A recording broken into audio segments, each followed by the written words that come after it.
মুরাদনগরের এই যে এটা তো আরো অনেক রেপ হচ্ছে, জনগণ তো জানতে পারছে না।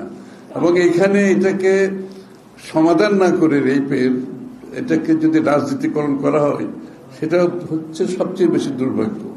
এবং মিথ্যাচারের মাধ্যমে রাজনীতিকরণ, সত্যর মধ্যে না, মিথ্যাচার করার মধ্যে।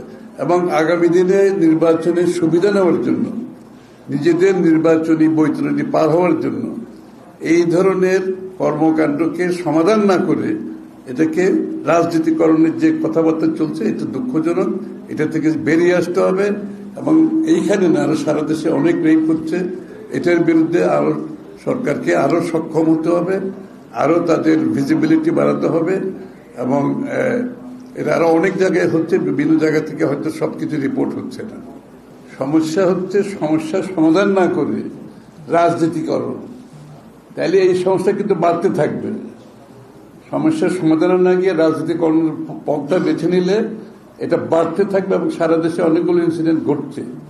সুতরাং একটা জিনিস পরিষ্কার হতে হবে, যারা এই বিষয়গুলোকে নিয়ে রাজনীতিকরণের মাধ্যমে আগামী দিনের তাদের নির্বাচনী বৈতরণী পার হওয়ার সুযোগ খুঁজতেছে, দুর্ভাগ্যবশত তাদের সেইটা সফল হওয়ার কোনো সুযোগ নাই।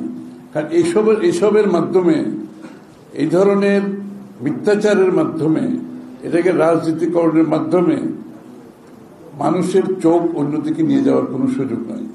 এবং কারা করেছে এটা সবাই জানে। আমি তো যতটুকু দেখেছি তা আওয়ামী লীগের রাজনীতির সাথে জড়িত এরকম কেউ সোশ্যাল মিডিয়াতে দেখেছি, বিভিন্ন রকম পত্রিকায় আসছে দেখলাম। সুতরাং এটা বড় কথা না, বড় কথা হচ্ছে এইটাকে রাজনীতিকরণের কোনো সুযোগ নাই। ওয়ালটন আবারও মিলিনিয়ার অফারে ওয়ালটন ফ্রিজ কিনে আপনিও হয়ে যেতে পারেন মিলিয়নিয়ার। মিলিনিয়ার ছড়াছড়ি দেশ জুড়ে, এটা শুধু ওয়ালটনই পারে।